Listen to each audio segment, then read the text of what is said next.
Over at AIPAC, the leaders of the Israel lobby in Washington, D.C., they're constantly proclaiming unrivaled influence on Capitol Hill, and they should be proud. The NRA and AARP's efforts make them look like puppy dogs in comparison to the campaigns of intimidation regularly run by the neoconservatives and Israel firsters against their political enemies. But the Israel lobby does not remain unopposed. At the Council for the National Interest, they put America first, insisting on an end to the empire's unjustified support for Israel's aggression against its neighbors and those whose land it occupies, and pushing back against the lobby's determined campaign in favor of U.S. attacks against Israel's enemies. CNI also does groundbreaking work on the trouble with evangelical Christian Zionism and neocon-engineered Islamophobia and drumming up support for this costly and counterproductive policy. Please help support the efforts of the Council for the National Interest to create a peaceful, pro-American foreign policy. Just go to councilforthenationalinterest.org and click Donate under About Us at the top of the page. And thanks.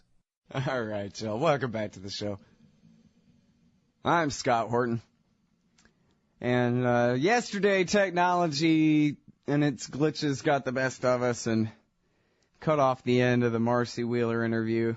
We never got to finish. So, and then there's huge breaking news right along Marcy Wheeler lines to discuss as well. So I'm very happy to welcome Marcy Wheeler, the Empty Wheel, as she's known in the blogosphere, emptywheel.net. Back to the show. Welcome back, Marcy. How are you? Good. Good to be back. Thank you very much for joining us again. Okay, so first things first, let's pick up where we left off yesterday. I asked you, so what effect is the Manning prosecution, etc., having on journalism, on journalists, and on their sources? And you had something to say about that. If I remember correctly, I was saying that I think there's a number of really good investigative journalists, some of whom just aren't doing much anymore, and if they are, they're not doing much on national security. The others of which I think just have lost the degree to which they are getting sanctioned leaks, and therefore they're not as critical. They're not thinking critically anymore, and as a result, we're getting narratives that make no sense about really fundamental stories, and that's unfortunate. Can you give us some examples of what you're thinking of there? Well, I mean, like the drone stories. The administration has been on a year-long dog and pony show about how they're conducting drone stories, and those started right after it broke that they were engaging in signature strikes in Yemen, and immediately after that, there was a bunch of stories about how, in fact, there was a lot of control and they knew who they were targeting, and it clearly contradicted what we had just learned, and yet that narrative has subsisted all the way until today, all the way until 2 months ago when Jonathan Landy, published and NBC kind of republished what he had published 2 months ago. Mm-hmm. That the data show that's not true, and so I mean it's clear that Jonathan Landy, who of course is famous for having alternative sources who aren't the top White House officials, it's clear that there are still people out there leaking information. This Glenn Greenwald scoop also shows that. But the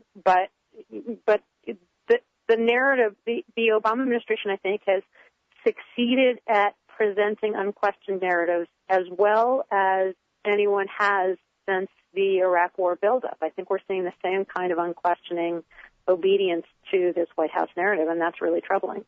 Mm-hmm. Well, and it's a little bit understandable on the it's understandable all the way around, I guess. If I put myself in the journalist's shoes or in the leaker's shoes in government, I mean, they're risking much more than before. But I guess it's also even true just at the Chuck Todd level, right? Which I use him as the example of the joke journalists, the anchors, not real reporters, but the White House press corps types. I keep reading their complaints that the Obama administration just hardly won't give them any access whatsoever, and so they have to just have the world's worst suck-up contest to see if they can get 2 seconds, see if they can get one answer about anything. And so instead of rebelling against that and really fighting back and standing together and refusing to go along with it and just demanding better access, they all engage in the suck-up contest. Right, and I made this point the other day. You hear a lot of journalists saying we need a better shield law, we need to tweak Brandsburg, which is the Supreme Court precedent that governs press protecting their sources. You almost never hear journalists say we have to, dramatically limit the Espionage Act so it's not used to investigate Americans trying to inform Americans. We need to overturn this administration and the Bush administration's interpretation of Navy versus Egan. Again, this is another Supreme Court precedent, because the governments, both administrations, have been using it to claim that the executive branch has unlimited ability to determine what is secret and what isn't secret. And both of those laws are actually far more important than the journalist shield law in playing these information games. They also are what allow the government to engage in sanction leaks, knowing they're never going to be called on it. And that's notable, because I think if we were able to fix the Espionage Act, if we were able to limit the interpretation of Navy versus Egan, then I think you would have the government couldn't use information for political gain the way they're using it, or at least not to the same extent. Mm. Yeah, and the pushback from the press has been really minimal, even on the AP story where they're criminalizing, they're calling a reporter, oh no, that was the Fox one, where they're calling the reporter an unindicted co-conspirator, basically, in the case of investigating that leak. And along with the AP story, which broke just before it, I've noticed on TV, these people, the TV news anchors, they're so used to siding with the government that even when they cover these stories, they have to laugh and mock themselves for caring about it and say, well, we only care because we're the media and it's about us. And so, oh, gee, I guess we're going to actually spend 30 seconds on this today. Whereas if this was about anybody else, of course, we wouldn't care because it's just our benevolent overlords taking care of us. Yeah. I mean, what a strange attitude to see, when their profession, their most important profession is under attack like this. Right. Well, yeah. So now, back to the Manning thing for a minute here, too. Can you tell us what anybody learned from Adrian Lamo, the Rats testimony, or any of the other developments from the trial itself? Anything important people need to know? Yeah, the biggest Lamos was just what we already knew. I think that the most interesting development, which was yesterday after we got cut off, that Manning's supervisor in Iraq actually had really good things to say about him. She said he was very good at analysis. She said that he would be encouraged to do the kind of surfing that he was doing, that he that he was supposed to download the documents he's being accused of downloading illegally. So even the government's own witnesses are, I think, questioning their case to a significant extent. So, wait, is that testimony contradicting his guilty plea then on that particular case of whether he was supposed to download that or not? No, it supports his limited guilty plea. It just, what he basically said is he accessed some of this information. The government says no, he illegally accessed it, and what his supervisor said yesterday was no, in fact, he had reason to download all of it. So, I see. Remember, so that wasn't one of the things he had pleaded guilty to. The only things he had pleaded guilty to was taking the documents from there.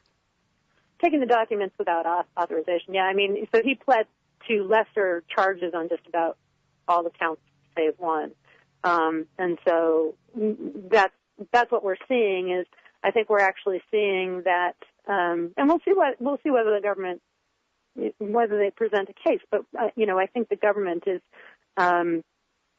there is reason to believe that the evidence presented, at least thus far, actually supports Manning's version of what he did more than the government's version of what he did. All right. And then, so let's change subjects here, and there's a lot of them to cover.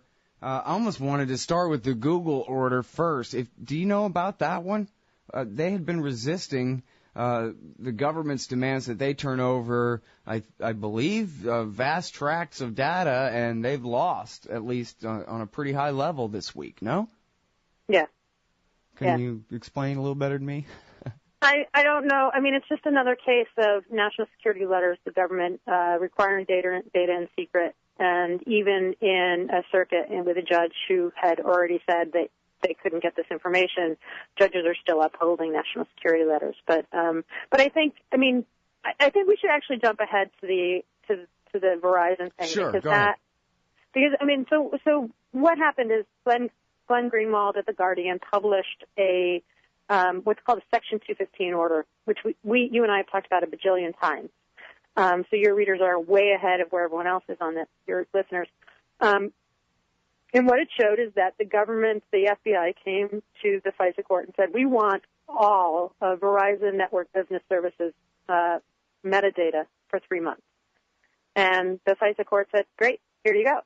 And deliver the data starting Monday or starting whenever to the NSA. And so what it shows is that claims that the government is doing dragnet service, in fact, are true and have long been true. And that the government is doing this via these orders. This one actually gets reviewed by the FISA court. I mean, the reason I jumped ahead is because national security letters get reviewed by other judges, normal Article 3 judges. But over and over again, what we're seeing is the government is successfully collecting massive amounts of data on people who are completely innocent. And that's what's important about this Verizon order, is that it collects all Verizon Business Services customers, all of them. Right. And, okay, now, and then there's also even kind of a loophole thing where they're calling it business, like it's just it's like a takeoff on the Patriot Act or the Know Your Customer provisions of financial institutions have a lower threshold for turning over data. But this isn't about Verizon dealing with other businesses. This is about all of their customers. Right. It's a third-party order. So and again, this is how, same with the national security letters, this is how the government is collecting all this information is they ask a private company for data they have on you, and the private company is gagged from telling you, and therefore you can't challenge the order. Mm-hmm. And that's how they're doing it over and over and over again with all sorts of kinds of data.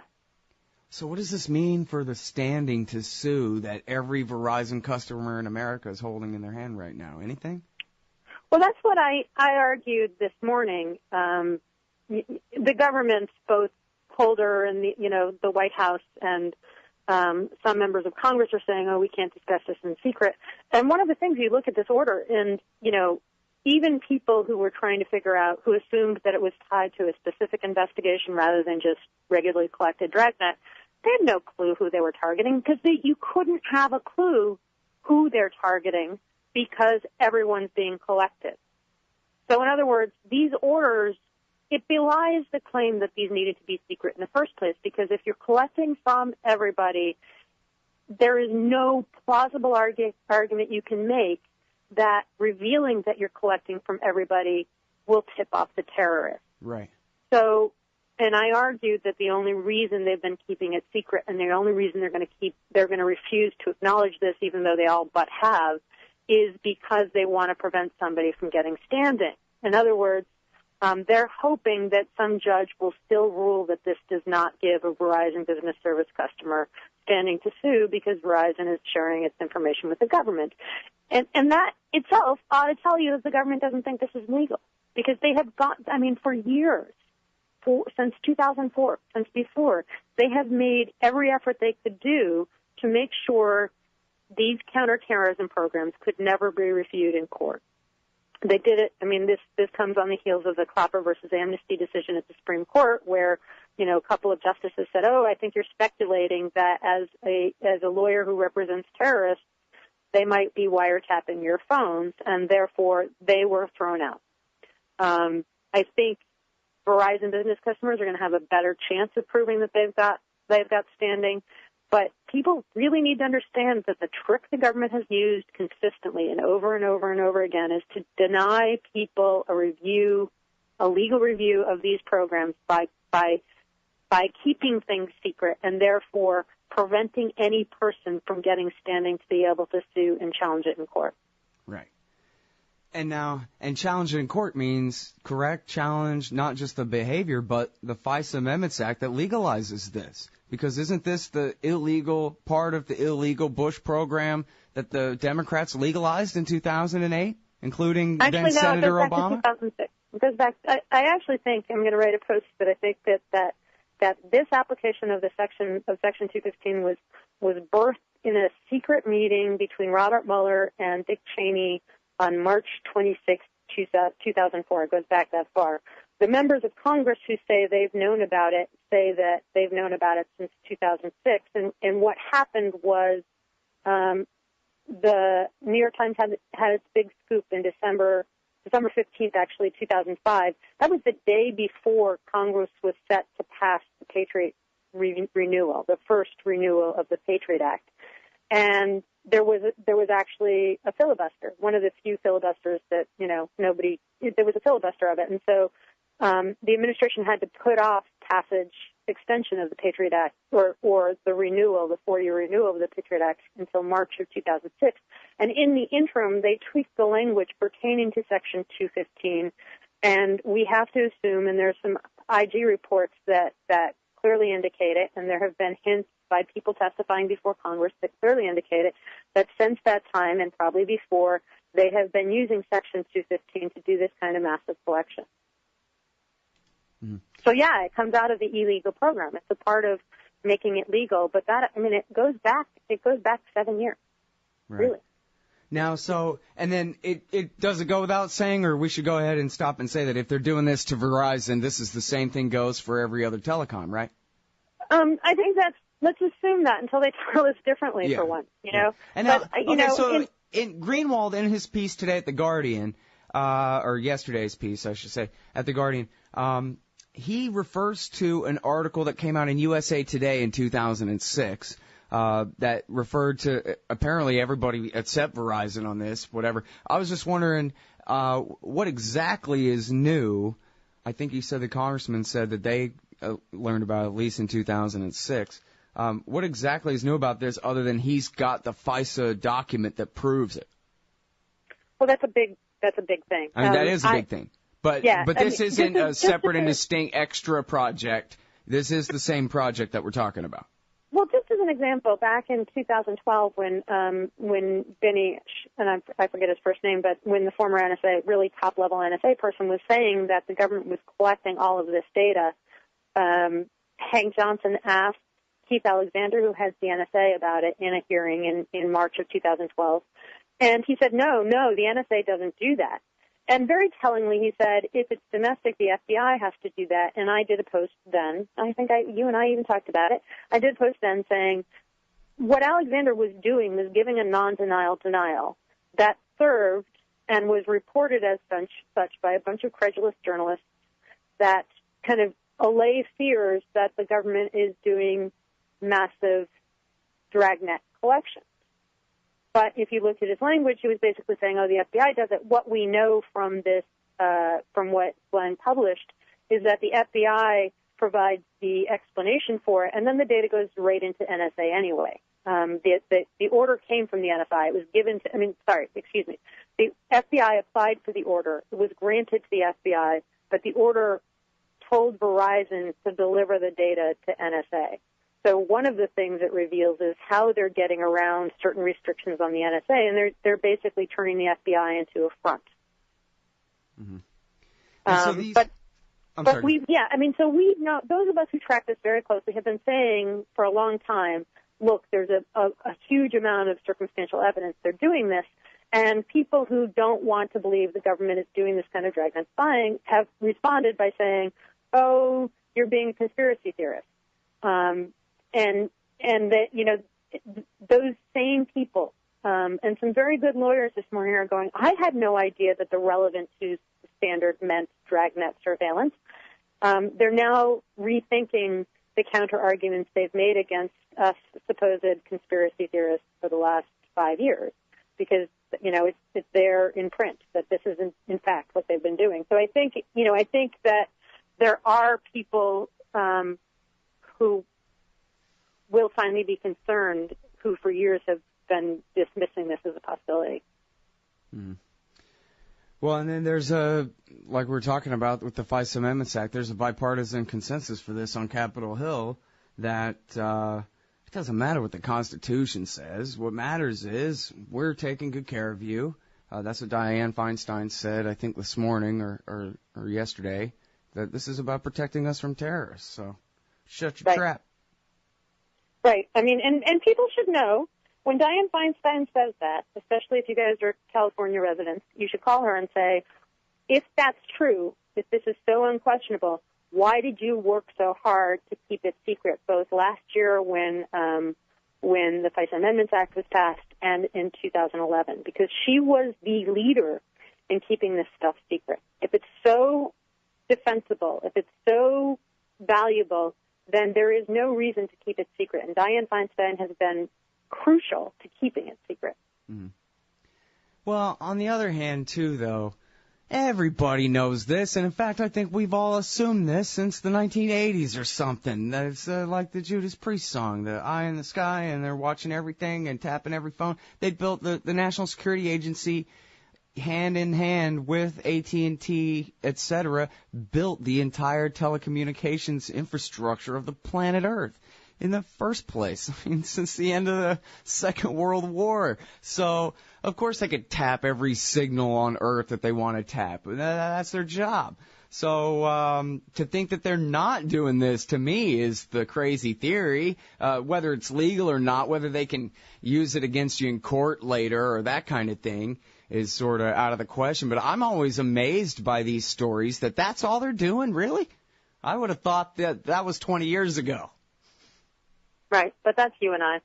I mean, honestly, I think if you've been following closely, it seems very common sense. But even today, people are saying this must be illegal because the relevant to standard doesn't allow it. And yet, I keep pointing them to congressional debates going back to 2006 that make it very clear. I mean, in 2006, 2009, 2011, certain members of Congress tried to make Section 215 only apply to if you had a specific connection to a terrorist. So in other words, they couldn't do Dragnet. They had to say, I need to collect these business records because this person goes to the mosque with this known terrorist. And it was defeated every single time, in part with the leadership of Dianne Feinstein, but she wasn't the only one. And so, at that point it becomes crystal clear that they are interpreting relevant to very broadly. And yet none of the people covering, or few of the people covering those debates actually wanted to describe it as such. But it has been clear. It's just nobody, everybody wants to avoid making trouble, I think. Yeah. Well, and the people with the political power are the people who aren't worried about it ever happening to them, too. And so, well, the funniest thing, actually, among the population. No, the funniest thing this morning is in the Appropriations Committee with Eric Holder, somebody, and it might even have been Barbara Mikulski, which is funny because, she represents the National Security Agency, so generally she's the world's biggest wiretapping fan because that's her constituent and probably, her most important one. But they were like, wait a second, if you're grabbing everything, and Verizon Business Services actually provides services to the government, so it provides a lot of the services for the people who work for the federal government in D.C. They're like, they said these senators all of a sudden are concerned, and they said, wait a second, if you're collecting everything, that means you're also collecting members of Congress and Supreme Court justices, right? And Holder didn't really answer, and they're like, wait a second, that's a separation of powers issue. And so all of a sudden, Congress has met the separation of powers they've done nothing to defend for years. It's neat.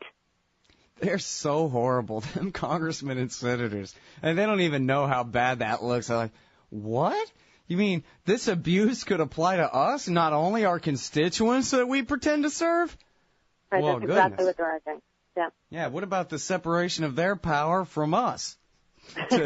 to mind our own business and live in our own house and communicate and freely associate with who we want without having the national government looking over our shoulder, for crying out loud. Well, and importantly, in the White House talking points, which are internally contradictory and ridiculous, they say all three branches of the government have approved this. And that is a fiction that needs to be busted with this exposure. And that's something Congress has pushed and is pushing with the drone court, is that they are claiming that this secret court that rubber stamps everything, that doesn't allow any antagonistic representation, much less given the third-party doctrine, meaning that Verizon is the person involved here rather than, all their customers. Mm-hmm. They're pretending that's a real court. that, and it's Congress that has sustained the fiction that the FISA court is a real court. And they want to keep throwing stuff into that court, which is not a real court.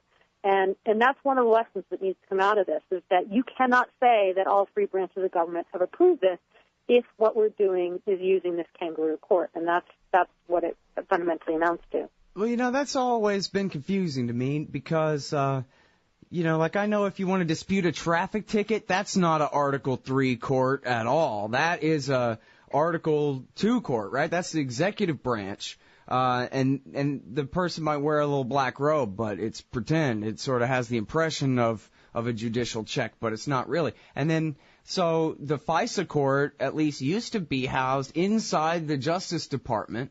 And I think it's made up of members of the judiciary, but at that point they're actually working for the executive branch. But then somebody told me, no, only sort of, kind of, and now they moved down the street. And so maybe they're Article question mark court rather than simply an Article 2 court. Can you clarify that?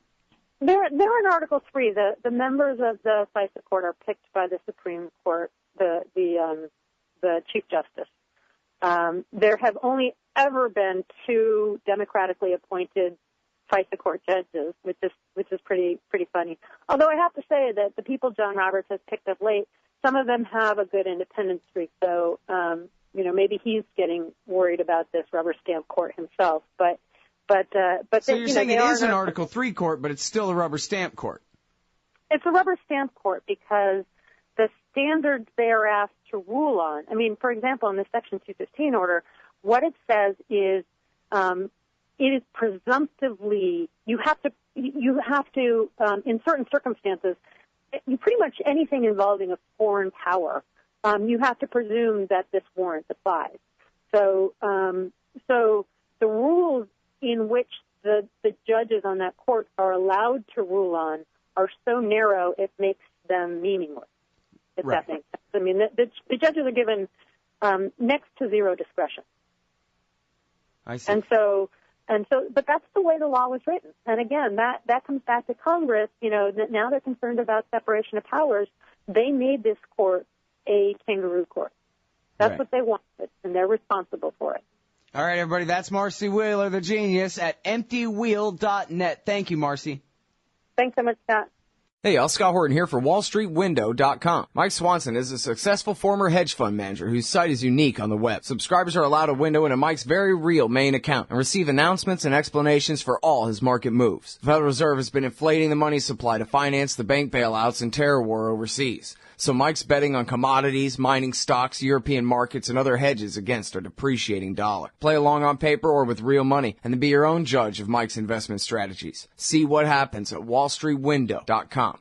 Admit it, our public debate has been reduced to reading each other's bumper stickers. Scott Horton here for LibertyStickers.com. I made up most of them, and most of those when I was mad as hell about something. So if you hate war, empire, central banking, cops, Republicans, Democrats, gun grabbers, and status of all stripes, go to LibertyStickers.com, and there's a good chance you'll find just what you need for the back of your truck. Own a bookstore? Sell guns at the show? Get the wholesaler's deal. Buy any 100 stickers and they drop down in price to $1 a piece. You can spread the contempt and make a little money too. That's LibertyStickers.com. Everyone else's stickers suck. Hey, you own a business? Maybe we should consider advertising on the show. See if we can make a little bit of money. My email address is scott@scotthorton.org. Hey y'all, Scott Horton here for The Future of Freedom, the journal of the Future Freedom Foundation.